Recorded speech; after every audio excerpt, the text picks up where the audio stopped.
I urge the House to send S-710 as amended back to the other body where we expect it to be approved without further amendment so that the President can sign it into law. Thank you, and I reserve the balance of my time. Gentleman reserves. Gentleman from North Carolina. Thank you, Mr. Speaker. Mr. Speaker, I rise in strong support of the Hazardous Waste Electronic Manifest Establishment Act as amended by the Energy and Commerce Committee. Mr. Speaker, this legislation will establish a centralized federal electronic manifest system for tracking hazardous waste for both the federal government and the states, and will pay for it through the collection of user fees. Protecting the public from hazardous waste is certainly a critical mission of the Department of Transportation and EPA. Both departments, in coordination with industry and state agencies, have been vigilant in the treatment and transport of hazardous waste because of the safeguards established by the Hazardous Waste Manifest System. Paper manifests provide shipping information to help with the tracking of potentially dangerous materials and information about the contents of each shipment for emergency responders. The requirements of the current system were established over 30 years ago. Since 2001, EPA has proposed a nearly paperless manifest system which would reduce the financial burden of paperwork on states and the industry. EPA Administrator Lisa Jackson described the adoption of an electronic system for manifest as an investment in modernizing the system that will pay off in efficiency later. That is why this legislation, Mr. Speaker, has wide support from hazardous waste generators, shippers, and processors. It reduces administrative and paperwork burdens. The Congressional Budget Office estimates that this program will yield net annual savings for industry and the states of over $100 million per year. The CBO also estimates that about 114,000 shippers would use this new system in the year 2016, with shipping users almost doubling in later years to 227,000. And environmental groups support this legislation because it will lead to reductions in regulatory burden while simultaneously increasing the timeliness and availability of hazardous waste data and better protecting our environment. Those are their quotes.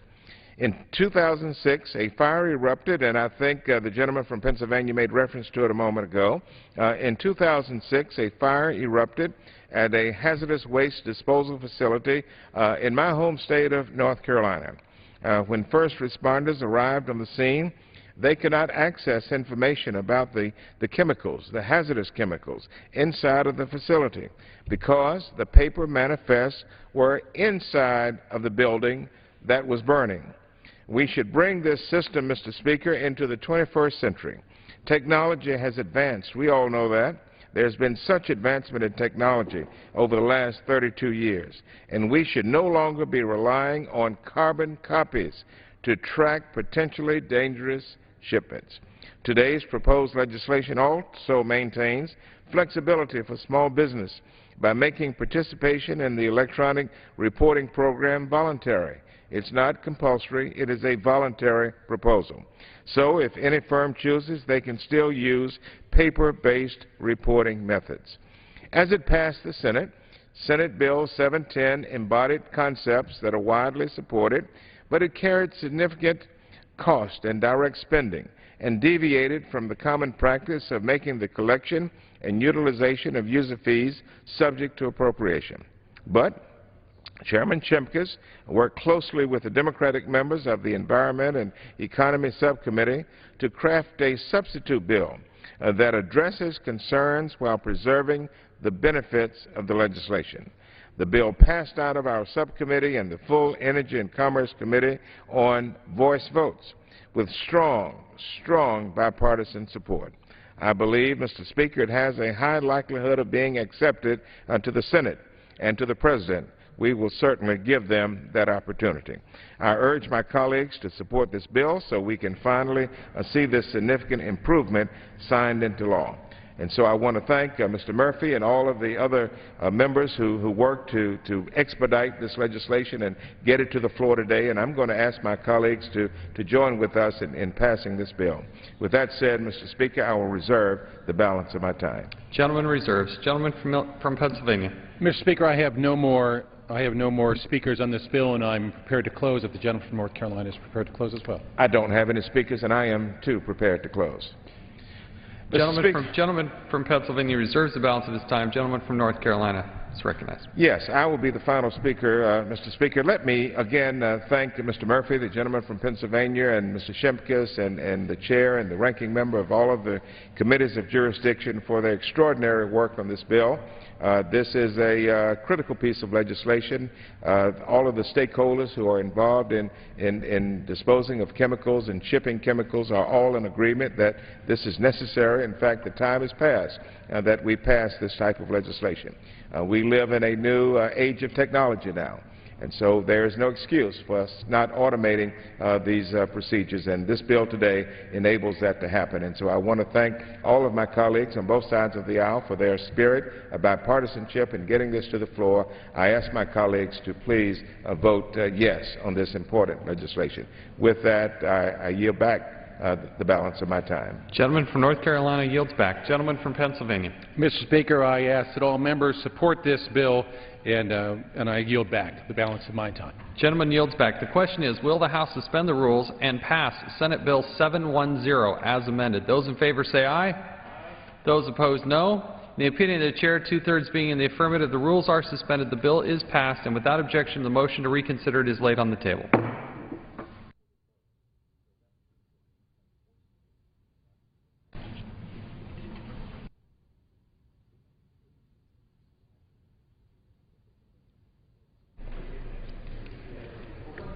For what purpose does the gentlewoman from California seek recognition?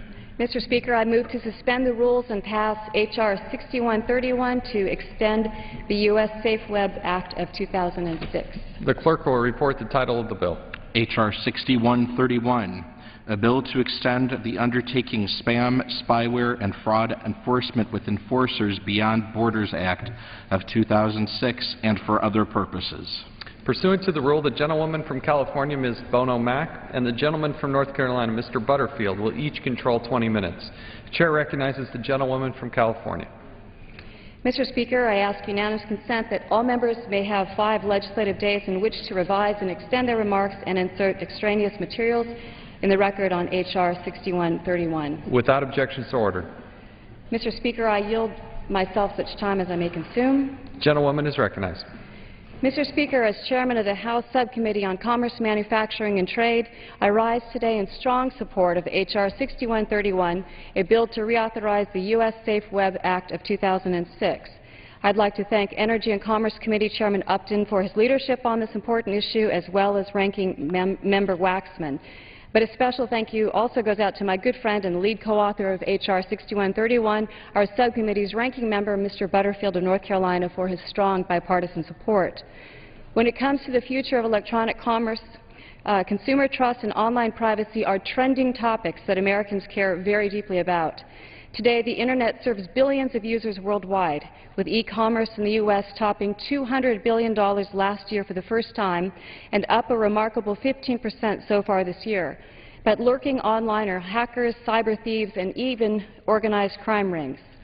As someone who is deeply involved in online privacy issues as well as consumer protection, I'm very concerned that e-commerce will cease to grow and flourish if Americans lose faith in their ability to be protected from online predators, jeopardizing future innovation as well as our nation's fragile economic recovery. One important tool in combating cross-border fraud, spam, and spyware is this act, which is set to expire next year. H.R. 6131 reauthorizes important crime-fighting and consumer protection law for another 7 years. By any measure, the U.S. Safe Web Act has been extremely effective, allowing the Federal Trade Commission to better protect U.S. consumers from fraud, deception, spam, and spyware in cross-border cases involving threats originating both domestically and abroad. And to give you an idea of just how well it's working, no opposition to reauthorizing the law has been expressed from either the business community or by advocacy groups. Most importantly, the U.S. Safe Web Act enhances the FTC's investigative and enforcement functions by authorizing information sharing with foreign enforcement agencies, something the Commission may not do without express authorization. The Act only allows information sharing with countries whose law on data sharing is substantially similar to that governing the FTC, and the FTC may share data only under conditions where the information will be treated confidentially, and the country will reciprocate information sharing with the FTC. Clearly, we would be fighting an uphill battle if these critically important consumer protections were not in place. About a decade ago, the Federal Trade Commission began to highlight the growing problems it encountered in effectively combating Internet scams and fraud directed at American citizens by foreign operators, oftentimes involving organized crime rings. By 2005, an estimated 20% of consumer complaints the FTC received involved fraud originating outside of the U.S., costing American consumers hundreds of millions of dollars each year. In order to expand its ability to effectively fight online fraud, the FTC sent Congress legislative recommendations in 2005 seeking additional authorities. Without objection, Congress passed the U.S. Safe Web Act on December 6 of 2006, and it was signed into law 2 weeks later by President Bush. For American consumers, the U.S. Safe Web Act has been a clear success to date, and it should be reauthorized before its expiration next year. Mr. Speaker, I strongly urge the passage of H.R. 6131, and I reserve the balance of my time. Gentlewoman reserves the balance of her time. Gentleman from North Carolina. Thank you, Mr. Speaker. I'm going to yield to myself such time as I may consume. Gentleman's recognized. Thank you, Mr. Speaker. Mr. Speaker, I rise today in strong support of H.R. 6131, a bill that will reauthorize certain powers granted to the Federal Trade Commission under the U.S. Safe Web Act that are set to expire very soon. Congresswoman Bono Mack, the chair of the Commerce, Manufacturing, and Trade Subcommittee of Energy and Commerce, and our staffs worked together in a bipartisan manner to quickly get this very important reauthorization language out of the committee and onto the House floor. When the bill was first authored in the 109th Congress, it was overwhelmingly supported by both Republicans and Democrats and passed the House under the suspension of the rules. And so I am happy to see that this reauthorization is proceeding in much the same way. This law provides the Federal Trade Commission with expanded and enhanced authorities with the aim of combating cross-border spyware and spam attacks against the U.S., as well as helping to protect consumers against phony Internet rip-offs and telemarketing scams. The enhanced authority has empowered the FTC to better protect American consumers through robust cross-border information sharing, investigative assistance, and coalition building with foreign consumer protection agencies. In a 2009 report to Congress, the FTC noted the significant role the Act has played in facilitating cross-border cooperation in investigations and enforcement proceedings, along with the growing need for continued cooperation to combat new and existing global fraud. Simply put, Mr. Speaker, the expanded authorities are working to protect the American people, and Congress needs to make sure they remain in place so the Federal Trade Commission can effectively combat cross-border scams. The original Safe Web Act passed in the 109th Congress included a sunset provision that will cause these enhanced authorities to expire in December of next year. House Bill 6131 will extend these authorities to September of the year 2020. Mr. Speaker, I am a strong supporter of granting the FTC the powers it needs to effectively protect consumers against fraud, whether originating here or abroad. And so I join my good friend, Congresswoman Bono Mack, in pushing the 7-year extension in this bill. But it is important to highlight that each and every FTC commissioner, all of them, of both political parties, have called for a permanent reauthorization. I join with the FTC in calling for the sunset clause in the U.S. Safe Web Act to be completely repealed, and it is still my opinion, and the opinion of several on our committee, that this is a better approach. Nonetheless, Mr. Speaker, both parties can agree, and the FTC's enforcement record shows that this has been a successful law. So we should not delay. We should not delay or disrupt the FTC's ability to protect the American people from those who want to take advantage of them. I hope my colleagues will agree with us and will join with us in supporting this measure. Again, I want to thank the gentlelady from California for her friendship and her leadership on the committee. You've just been extraordinary. I also want to thank the chairman of the full committee, Mr. Upton, the gentleman from Michigan, as well as my ranking member, Mr. Waxman from California. All of us have worked together so diligently to make this happen, and I thank you so very much. I reserve the balance of my time. Gentleman reserves. Gentlewoman from California. And I reserve the balance of my time. I have no further speakers at this point. I have no further speakers. Gentlewoman reserves. Gentleman I have from no North further Carolina. speakers. I will close by simply reiterating what I've said for the last 3 or 4 minutes. This is a good bill. We have bipartisan support for this bill. It has been expedited to the House floor. I ask my colleagues to join with us and get it passed, and let's get it enacted into law. I yield back the balance of my time. Gentleman from North Carolina yields back the balance of his time. The gentlewoman from California. Thank you, Mr. Speaker. In closing, I just would like to say that today, with nearly 1.5 billion credit cards now in use in the U.S., nearly everyone has a stake in making certain that the FTC has the powers that it needs to combat cross-border fraud, spam, and spyware. Rather than give the FTC more power, the U.S. Safe Web Act has simply given the FTC the tools it needs to carry out its mission more effectively, and it's done so without increasing the cost to American taxpayers, without any new rulemaking, and without any new investigative authority. Reauthorizing the U.S. Safe Web Act as soon as possible will avoid disrupting ongoing investigations, allowing the FTC to continue to pursue cross-border fraud complaints and to continue important information sharing agreements with foreign law enforcement agencies. And again, let me just emphasize that this is a critically important consumer protection bill. It enjoys broad bipartisan support. It doesn't cost any additional money, and the clock is ticking. The law needs to be reauthorized now. It's good for American consumers, it's good for the future of e-commerce, and it sends an important signal to the rest of the world that online crooks, no matter where they're located, will be tracked down and prosecuted. Mr. Speaker, once again, I thank my ranking member, and I urge the adoption of H.R. 6131, and I yield back the balance of my time. The gentlewoman yields back. The question is, will the House suspend the rules and pass H.R. 6131? Those in favor say aye. Those opposed, no. In the opinion of the Chair, 2/3 being in the affirmative, the rules are suspended. The bill is passed. And without objection, the motion to reconsider is laid on the table.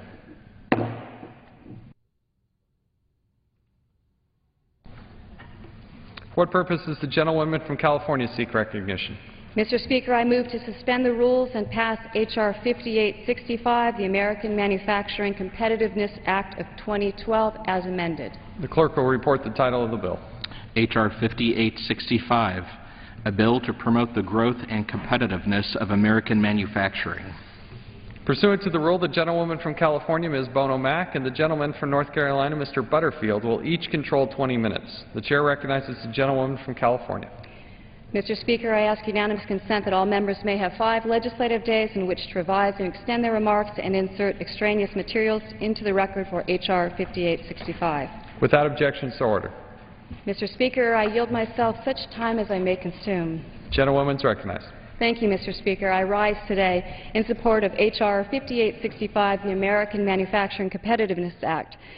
Throughout our nation's long history, a growing and robust manufacturing sector has helped to make America great.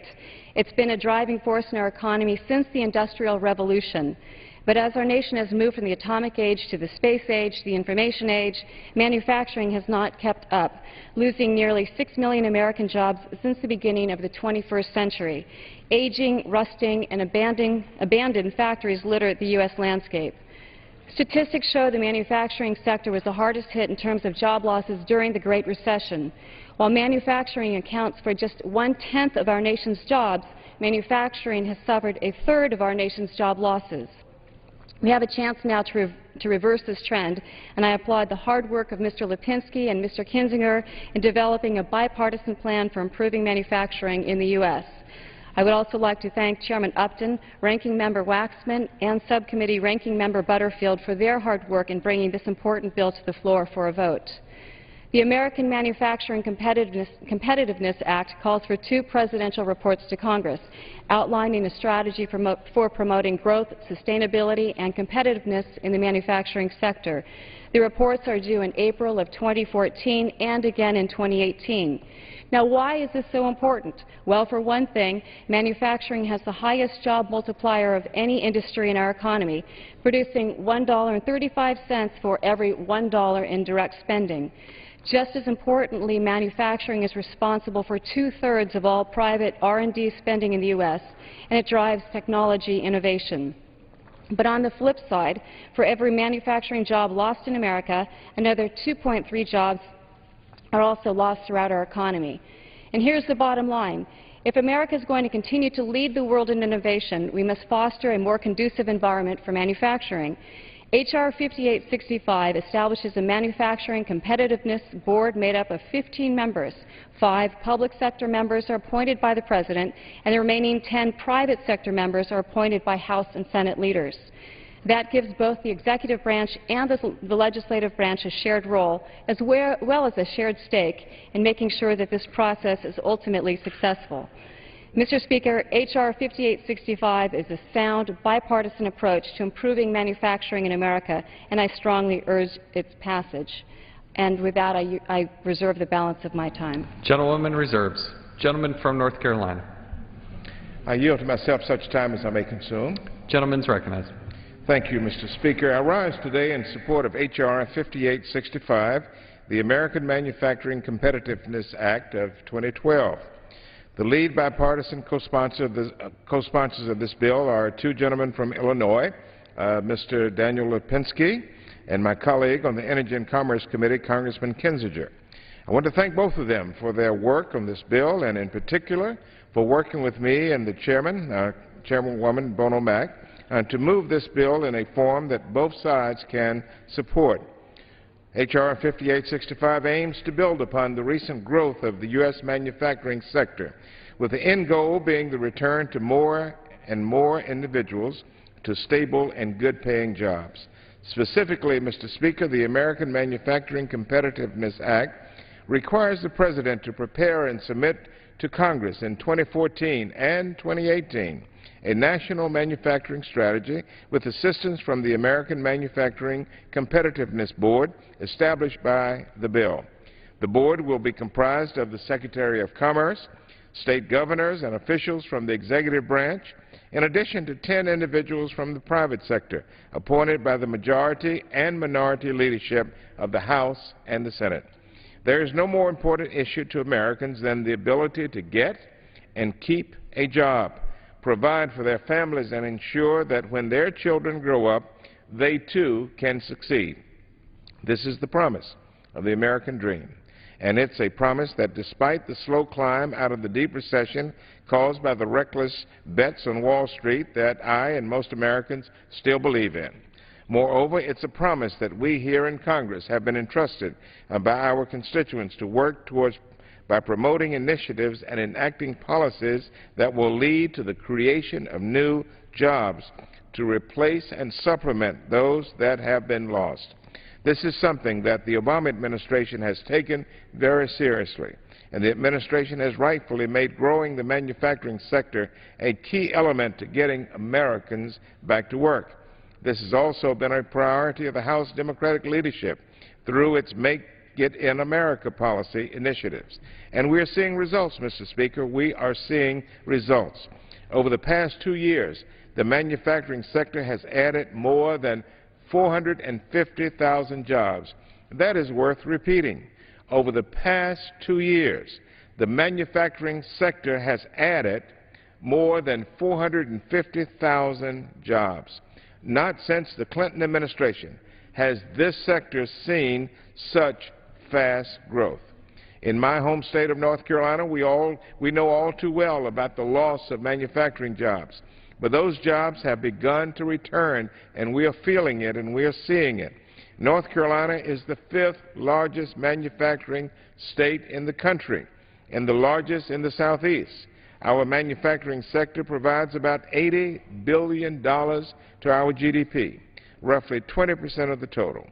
The nearly 11,000 manufacturing companies in North Carolina employ almost 15% of the total workforce, and well over 500,000 of these jobs pay more than $65,000 annually. American manufacturing is primed. It's primed for a renaissance, and the House Democrats' Make It in America agenda provides even greater opportunities for success. Several of these initiatives have already become law, including bills that cut taxes and created loans for small businesses, sped up the patent process, and lowered the cost of raw materials, and helped to end tax loopholes so that companies are discouraged from shipping jobs overseas. Mr. Speaker, in the 111th Congress, House Democrats led efforts to support American clean energy firms, invest in job training partnerships, and hold China accountable for unfair currency manipulation that cost us in America very precious jobs. When more products are made in America, more families can make it in America. The American Manufacturing Competitiveness Act promises to build on and complement the Obama administration's efforts and our efforts to grow manufacturing in the United States of America. Mr. Speaker, I support this bill. I thank my colleagues on the other side of the aisle for their cooperation with bringing this to the floor and getting it for a vote today. I thank not only the chair and the ranking member of the full committee, but the chair of our subcommittee who works with us on so many of these important issues. With that said, I will reserve the balance of my time. Gentleman reserves. The gentlewoman from California. Mr. Speaker, I'd like to yield 4 minutes to the co-author of the legislation, very hardworking member of the Subcommittee on Commerce, Manufacturing and Trade, the gentleman from Illinois, Mr.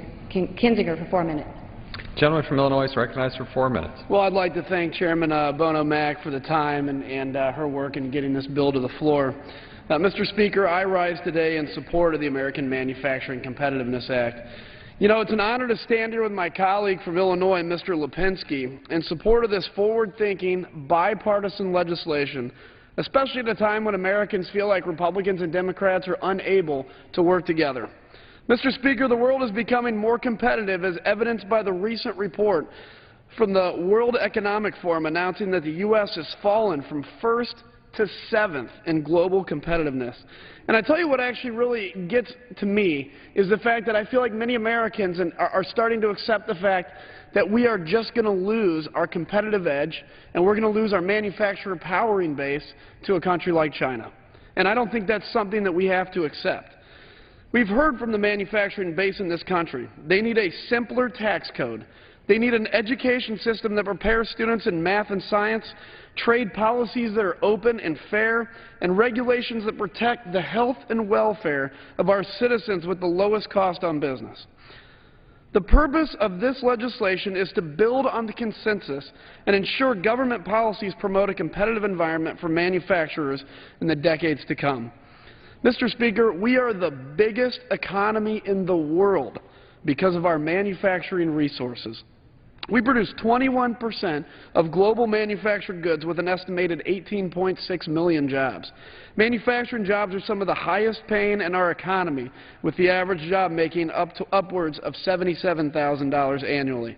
With the right policies in place, we can usher in a manufacturing renaissance in this legislation, and this legislation will help ensure our global competitiveness for decades to come. Mr. Speaker, in Illinois alone, over 600,000 people are employed in manufacturing. This is an industry that's vital to the health of our economy and our national security. This nation is blessed to have some of the hardest working and most innovative people in the world. When I go home to Illinois and I speak directly to a small or a large manufacturer, they're ready to compete on the global stage, and they're ready to compete with China.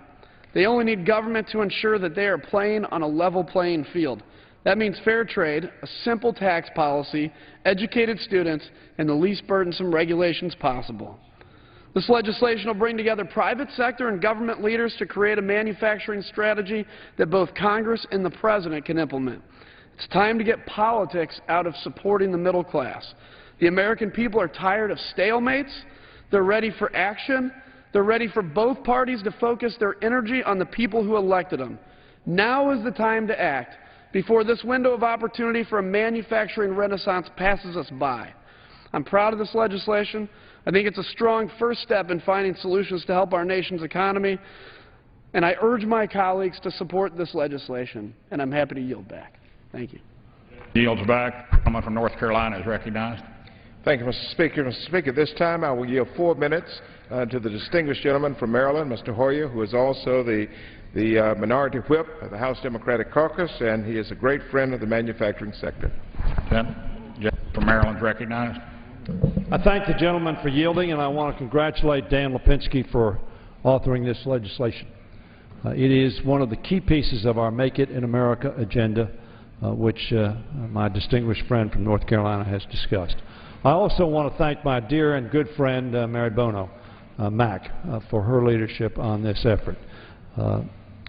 As the gentleman said, and I could adopt his remarks, the previous speaker, Mr. Kinzinger, we do need a manufacturing policy, we do need a manufacturing renaissance, and we do need a psychology that America is going to be number one and stay number one and create the kind of good-paying jobs for our people that manufacturing provides. Andrew Liveris, who is the chief CEO of Dow Chemical, wrote a book. The name of that book is Make It in America. Manufacture it in America, grow it in America, sell it here, and sell it around the world. Speaker Long, I rise in support of Mr. Lipinski's bill, the American Manufacturing Competitiveness Act. This passed out of committee unanimously 4 months ago. This bill is a key part of House Democrats' Make It in America plan to strengthen American manufacturing. But it's not a Democratic plan. It's not a Republican plan. It's an American plan. All of us can resoundingly support this and take ownership of a renaissance in manufacturing. For the past 2 years, our manufacturing sector was a bright spot in our economic recovery, seeing the first increase in manufacturing jobs since the 90s. But for the last 3 months, that sector has begun to contract a little bit, a symptom of Congress's failure, in my opinion, to take serious action on legislation like Make It in America and, yes, taxes and regulations. The gentleman was correct. That's why we need the American Manufacturing Competitiveness Act. This bill will bring the public and private sectors together with labor and other stakeholders to craft plans to develop comprehensive national manufacturing strategies in 2014 and 2018. Ladies and gentlemen, none of you doubt that our competitors across this globe are doing this. We are late to this ball game, but the good news is we are the most able, productive economy in the world, and we can compete with anybody. All we need is good play. Other nations around the globe have strategies to increase their manufacturing. To keep America competitive, it is imperative that we have a plan as well. Not to pick winners and losers, but to create the environment of which the gentleman spoke just before me about an environment that allows manufacturing to grow. I want to thank, again, the ranking member for his very compelling statement that he made. The Obama administration focused on revitalizing the manufacturing sector, and Representative Lipinski's bill ensures that the U.S. government will continue to pursue policies that bolster manufacturing and add jobs. I want to commend Representative Lipinski for his leadership on this issue, as well as Ranking Member Waxman, Ranking Member Butterfield, whom I've already referenced, and other Democrats on the Energy and Commerce Committee. But I also want to commend those Republican leaders on the Commerce Committee, and Mr. Manzullo, who is sitting here, my dear friend, who's headed up the Small Business Committee, is focused on growing jobs in America. I also want to thank Chairman Upton. I've already thanked Chairman Bono Mack, but she is my good friend, so I'll thank her again for their work to make sure this bill came to the floor with bipartisan support. Mr. Long, Mr. Speaker, the Energy and Commerce Committee reported this bill in June with a bipartisan vote. I'm sure it will receive a bipartisan vote tonight. I will tell you, there's no place in America you can go, not the most conservative district, not the most liberal district, not the most Republican district, or the most Democratic district, and you can talk about Make It in America, and you'll get heads nodding in agreement. This is not an issue of philosophy. It's a pragmatic issue of growing our economy, creating the kinds of jobs that our people need. jobs that pay well, give them good benefits, and a bright future for them, their families, and their children. So I commend both the Republican and Democratic side for bringing this piece of legislation to the fore and urge its unanimous adoption by this Congress. Thank you very much, Mr. Long. The gentleman yields back. The gentlelady from California is recognized. Mr. Speaker, I'd like to yield to the gentleman from Illinois 3 minutes, please. The gentleman is recognized for 3 minutes.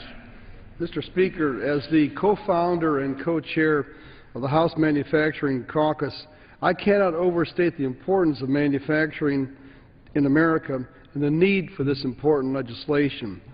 The U.S. is still the largest manufacturer in the world, churning out about $1.7 trillion in value annually. And 1 in 6 jobs is tied directly or indirectly to manufacturing. Manufacturing drives innovation by conducting 2/3 of all research and development and creating the bulk of technology in our nation, and nearly 70 of all exported goods from the United States in 2011 originated from the manufacturing sector. In the U.S., every $1 in final sales of manufacturing goods supports $1.35 in output from other sectors of the economy. That multiplier effect is higher than any other economic sector. Many other jobs, such as those in financial services, depend on somebody else making a product. If no one makes anything in America anymore, then those service sector jobs disappear also. I spent about 2/3 of my time in Congress studying and working on manufacturing issues, from raw materials and minerals all the way through export controls. In fact, earlier today, I co-hosted a bipartisan briefing with administrative officials on its export control reform initiative. I've been in over 500 factories all over the world in China, Japan, Europe, and the United States. Studied manufacturing schooling, the educational process in Switzerland, and how important manufacturing is to that tiny country. Every few years, the manufacturing sector in the United States experiences a crisis. In response, various administrations have prepared strategy reports on how to best respond. The last report was issued in 2004. This report was extremely helpful in identifying and reforming regulations that were unduly burdensome on the manufacturing sector that produced little or no public benefit. The bill before us today will institutionalize this process by requiring a national manufacturing report so that we can keep the focus of our government on how to best help the strongest economic engine of our economy. My office spent years developing a chart to identify the numerous federal programs and agencies that support manufacturing. It's still difficult to have a central focal point to know who is manufacturing and who is doing research in a particular area. For example, if somebody wants to do research on machining titanium, there's no central portal through which that person can go to determine exactly what programs there are and who's doing the research. Fundamentally, it's very important to have this report. Why? Because Americans need to know the importance of manufacturing. If we don't have manufacturing, agriculture, and mining in this country, we become a third world nation. If we can't make things with our hands, then we become hindered in maintaining our status as the world leader. I would call upon the House to vote affirmatively for this great bill, the American Manufacturing Competitiveness Act of 2012, H.R. 5865. The gentleman yields back. Gentleman from North Carolina is recognized. Mr. Speaker, at this time I will yield 6 minutes to the author of this bill, Mr. Lipinski, from the great state of Illinois. Mr. Lipinski has worked very hard on this bill, not only in this Congress, but in the previous Congress as well. 6 minutes to Mr. Lipinski. The gentleman from Illinois is recognized for 6 minutes.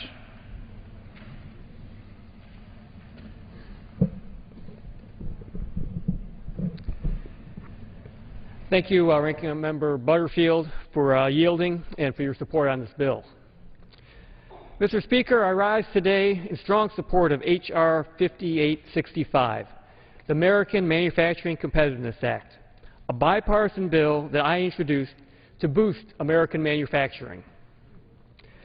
This bill represents what the American people want us to be doing, working together in a bipartisan manner to advance policies that promote the creation of good-paying jobs for middle-class Americans.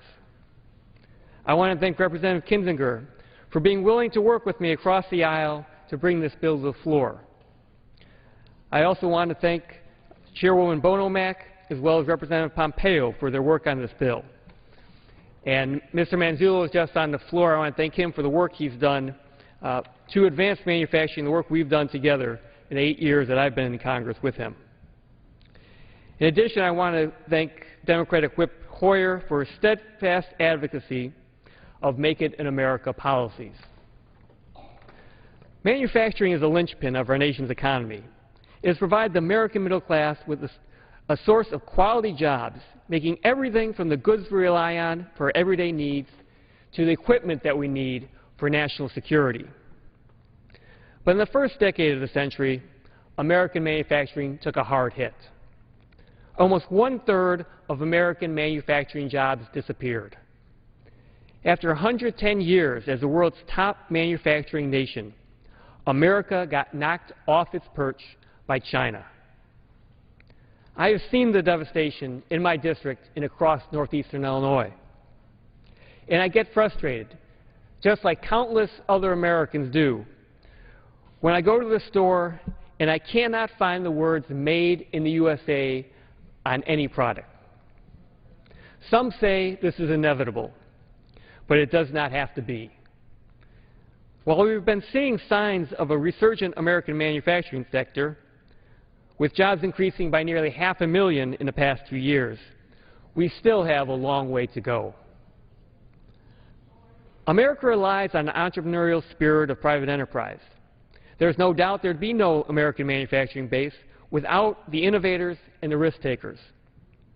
And the great growth in American manufacturing in the 20th century would have been impossible without the hard work of the middle class. But it's also clear that the government interacts with and affects manufacturing in countless ways. From tax and trade, to regulation, to research, education, and workforce development, government policies have a significant effect on our manufacturers. That is why we need a comprehensive, coordinated strategy promoting American manufacturing.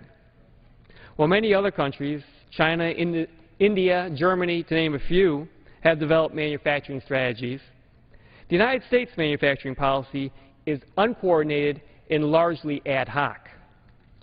If we want American manufacturing to compete and succeed in a global economy, it is vital that we develop a strategy to coordinate our policies that impact manufacturers. And that is exactly what this bill does. Based on a quadrennial defense review, the Pentagon's policy planning process, this bill proposes that every 4 years we convene a group of manufacturing experts from the private and the public sectors. This group, assembled from appointments made by congressional leaders and the President, will analyze domestic and global economics and propose recommendations to Congress, the President, states, and industry to pursue to make all types of American manufacturing more competitive. At the end of the day, this bill is about setting aside politics and implementing policies that will create an environment conducive to the flourishing of American manufacturing, which is vital for middle-class American jobs and is vital for our national security. If we continue to muddle through without a coordinated plan, government will still be impacting manufacturing, but in an uncoordinated, often inefficient, and sometimes wasteful manner. After a couple of tough decades, I still have a number of small and medium-sized manufacturers in my district in northeastern Illinois. One of these is Atlas Tool and Die of Lyons, Illinois, a 94-year-old family-owned business. The director of development for the company, Zach Model, said about H.R. 5865, as a business owner, I know planning is critical. When an organization doesn't operate with a plan, what occurs is a plan to fail. Right now, the United States is operating without a manufacturing strategy in a world where other countries are intensely focused on helping their manufacturers to compete. The American Manufacturing Competitiveness Act will bring all sides and stakeholders together to forge a strategy with broad support and the momentum needed to produce action. Mr. Speaker, I urge my colleagues to come together today and help start forging this strategy by passing H.R. 5865. And we can all look forward to proudly seeing the Made in USA label on more shelves and in more showrooms. I yield back. The gentleman yields back. The gentlelady from California is recognized. I reserve my time at this point. I have no further speakers. Gentlelady reserves. I have no additional speakers, Mr. Speaker, and therefore I will ask my colleagues to join with us in passing this good legislation. With that, I yield back the balance of my time. The gentleman yields back. Gentlelady from California is recognized. Thank you, Mr. Speaker. And I just want to begin by thanking Mr. Lipinski for crossing the center aisle and coming to our side to offer his legislation and to work with us early on in the year to stress to us how important it was for him. And I thank him for his willingness to work with us to make sure we could move this bill. So in closing, I just want to make one very important point, that this is not a top-down, government-knows-best approach to the problems facing manufacturing today. Instead, we're creating a public-private partnership that will help to develop a comprehensive modern strategy, identifying impediments to manufacturing and providing much-needed recommendations on how to create an environment that will once again allow American manufacturers to thrive. While our goal is to produce an important economic blueprint for the future of America, these recommendations are not binding on Congress.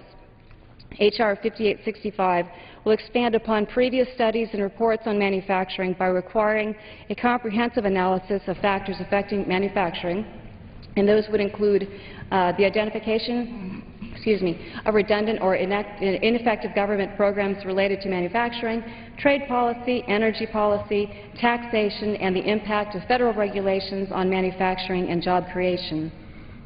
This legislation appropriately gives the Manufacturing Board the flexibility it needs to do its job efficiently and expeditiously.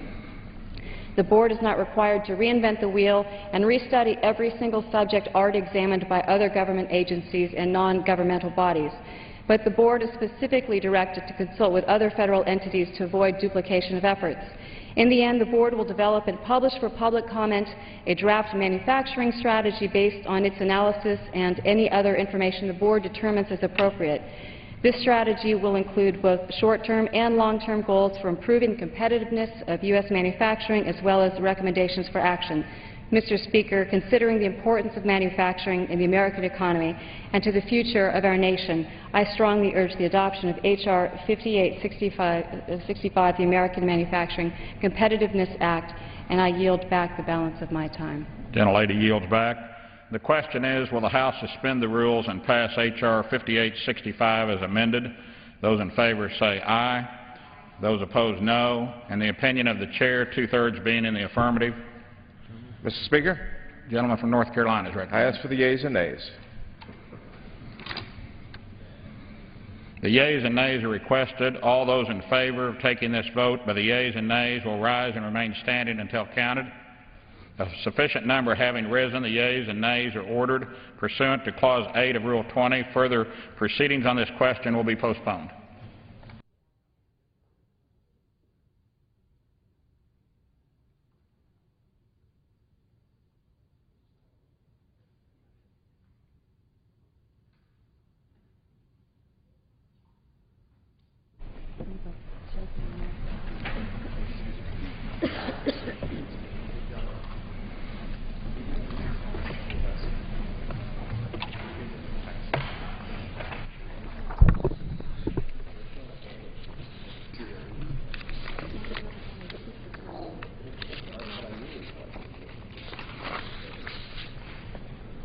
For what purpose does the gentlelady from Florida seek recognition? Mr. Speaker, I move that the House suspend the rules and agree to H.R.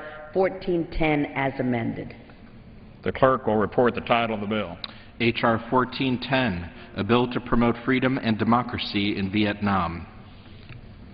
Pursuant to the rule, the gentlelady from Florida, Ms. Ross-Slayton, and the gentleman from California, Mr. Berman, each control 20 minutes. The Chair recognizes the gentlelady from Florida. Thank you, Mr. Speaker. I ask unanimous consent that all members may have 5 legislative days to revise and extend the remarks and to insert extraneous materials into the record on this measure. Without objection, so ordered. I thank the Speaker, and I yield myself such time as I may consume. Gentlelady is recognized. Thank you, sir. Mr. Speaker, I rise in support of H.R. 1410, the Vietnam Human Rights Act.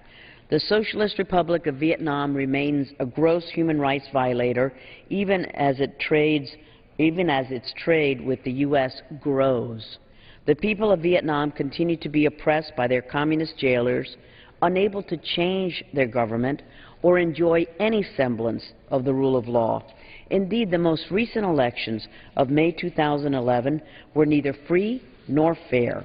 Much like those living under the ruthless Castro regime in my native Cuba, Vietnamese citizens are subject to brutal treatment from police, inhumane prison conditions, and denial of the right to a free and fair and speedy trial. The judicial system is plagued by endemic corruption and inefficiency, and the communist government has increasingly limited privacy rights and freedoms of the press, speech, assembly, movement, and association. Freedom of religion is subject to interpretation by communist authorities, with significant problems occurring at provincial and village levels. Violence and discrimination against women, as well as trafficking in persons, continue to torment the population. The sexual exploitation of children, as well as hate crimes and discrimination based on ethnicity, sexual orientation, and HIV/AIDS status all persist. As in the case with all communist regimes, police often act with impunity. Cowardly hiding this egregious brutality from the civilized world, the communist government prohibits independent human rights organizations from operating within its borders. All of this occurs while the U.S. continues to broaden trade with the Vietnamese dictators, completing a Trade and Investment Framework Agreement, or TIFA, in 2007. We have increased our trade with Vietnam every year and have held a trade deficit with Vietnam every year since 1997. Mr. Speaker, that is not the message that we should send to these thugs. We should not reward this communist dictatorship until the government of Vietnam has made substantial progress respecting political freedoms, media freedoms, and religious freedoms. Vietnam must also protect its minorities, give access to U.S. refugee programs, act to end trafficking in persons, and release its approximately 4,000 political prisoners. I urge my colleagues to join me in showing our solidarity or support for the people of Vietnam by passing this important bill today. And with that, Mr. Speaker, I reserve the balance of our time. The gentlelady reserves her time. The gentleman from California is recognized.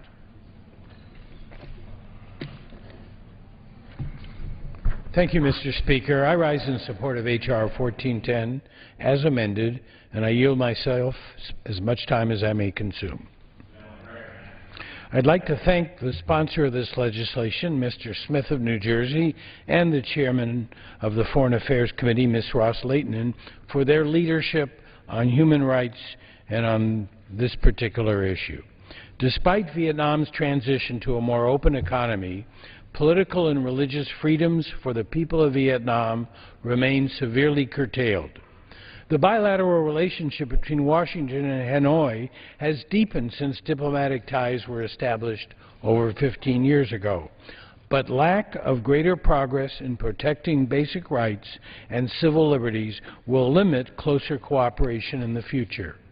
In a speech last year on the Obama administration's Asia policy, Secretary of State Hillary Clinton stated, and I quote, "We have made it clear to Vietnam that if we are to develop a strategic partnership, as both nations desire, Vietnam must do more to respect and protect its citizens' rights," unquote. The United States must use both diplomatic and economic leverage with Vietnam to promote political openness and improve human rights. This bill, the Vietnam Human Rights Act of 2011, takes an important step in the right direction by prohibiting an increase in non-humanitarian assistance to Vietnam above fiscal year 2011 levels unless Hanoi makes significant progress on these critical issues. The bill makes it clear to Vietnam that the only factor limiting aid is positive action by the Vietnamese government on political, human, and religious rights. The government of Vietnam has an important choice to make. Will it protect human rights and provide religious and political freedom to its citizens, or will it shirk these responsibilities and forsake the closer relationship that it wants with the United States? I urge my colleagues to support this legislation, and I reserve the balance of my time. The gentleman reserves. The gentlelady from Florida is recognized. Thank you, Mr. Speaker, and I'm so pleased to yield 6 minutes to the gentleman from New Jersey, Mr. Smith, the chairman of the Foreign Affairs Subcommittee on Africa, Global Health, and Human Rights, who is the author of this important bill. The gentleman is recognized for 6 minutes. Thank you very much, Mr. Speaker. I want to thank the distinguished gentlelady, our good chairwoman, for her leadership on this important issue and so many human rights issues around the globe. Thank you, Ileana Ros-Lehtinen, for, again, bringing to the floor a very important bill and series of bills, many of which are directed at human rights. And to Mr. Berman, thank you for your kind comments and your strong support for this effort to try to bring freedom and hope to the people of Vietnam who, while, as you pointed out so rightly, have enjoyed some economic progress, regrettably, political rights, human rights, fundamental rights have gone in the opposite direction, and so thank you for that. And I want to thank the original co-sponsors of the bill, Mr. Royce, Mr. Wolf, Zoe Lofgren, and Ms. Sanchez, for being original co-sponsors of this legislation, and I hope the membership will roundly and soundly back its enactment or its passage today. Mr. Speaker, many of us on both sides of the aisle have been trying for decades to help the Vietnamese people secure their fundamental human rights and their democratic institutions.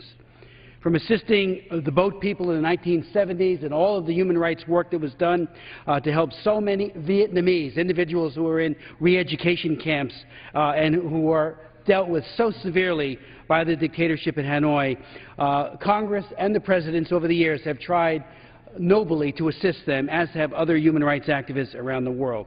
As far back as 1996, I sponsored the Human Rights Restoration Act, PL 104-319, which included an important provision directing the U.S. Information Agency to take steps to provide opportunities for human rights and democracy leaders of Vietnam to come here for educational and cultural exchange programs. We found that so often it was the communist leaders and their families and friends who were benefiting from these trips to the United States, not the people who were the best and the bravest and the brightest of Vietnam.